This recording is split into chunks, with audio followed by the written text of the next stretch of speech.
अच्छा तोला साहब, मेरे ही प्रोग्राम में फाइनेंस एडवाइज़र हुरम शहज़ाद साहब ने कहा कि पाकिस्तान में गूगल का ऑफ़िस आ रहा है। जबकि मेरा उनसे ये एक सवाल भी था कि पाकिस्तान में फ़ॉरेन सरमायाकारी क्यों नहीं आ रही और कैसे आ सकती है? और ज़ाहिर है जो फ़ॉरेन इन्वेस्टर है वो बड़ा वेल अवेयर होता है, उसको पता है कि उसके सामने तमाम कंट्रीज़ हैं और फिर हमारी स्पेसिफ़िक जो पॉलिसीज़ हैं एफबीआर को लेकर वो इतनी बिज़नेस फ्रेंडली नहीं है। जो हमारा पहला भी सवाल था कि इतनी मोहसिन। क्यों गई है आपने? जी। इतनी का वर्ड क्यों यूज़ किया? है ही नहीं। है ही नहीं।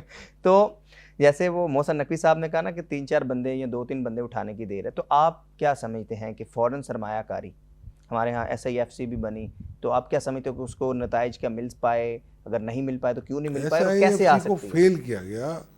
एसआईएफसी अगर बन जाती है और 9.1 मिलियन हेक्टर अगर लैंड कल्टीवेट हो जाती तो आपका तो ग्रीन पाकिस्तान, आपकी जीडीपी ग्रोथ कहीं की कहीं चली जाएगी। क्योंकि उसके लिए आपको ना बाहर से रॉ मटेरियल मंगाना है ना कुछ करना है, आपको तो एक्सपोर्ट करना है। देखिए, फॉरेन डायरेक्ट इन्वेस्टमेंट दो शर्तों पे मुझे कबूल है। एक, आपकी एक्सपोर्ट ओरिएंटेड हो। दो, इंपोर्ट सब्सटीट्यूशन हो। बाकी जो आ जाती है ना यार, आज वो 1000 गाड़ियां बनाऊंगी तो किसको बेचेंगे भाई? डॉलर मेरे कंट्री का जा रहा है, यहाँ रुपये में बेचोगी और फिर अपनी कंपनी को डॉलर में डिविडेंड भेजोगे तुम, तो मुझे मेरे किसी काम का नहीं।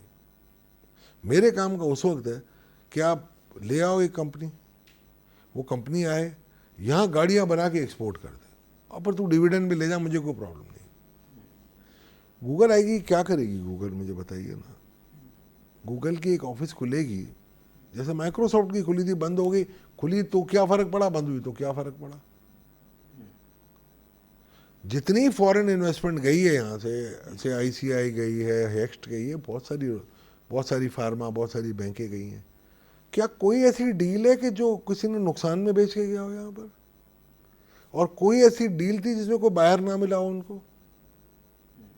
सब में मिल गया। अच्छा, मोहसिन नकवी साहब के अगर उस बयान को लिया जाए तो उसका यही जो तासुर आता है कि शायद वो उनका इशारा था हुंडी के ज़रिए पैसे मूव होते हैं। तो आप क्या समझते हैं कि हुंडी पर क्यों ताजर मजबूर है और इसका बेहतर देखिए, इसलिए अल्टरनेट क्या है? इसलिए इसलिए मजबूर है ना, आपको मैं बताता हूँ। ये बाहर भेजते हैं ना क्योंकि इन्होंने अपने बच्चे सेटल किए हुए हैं। सबसे बड़ी फसाद की जड़ जो है ना, वो करेंसी की डिवैल्यूएशन है।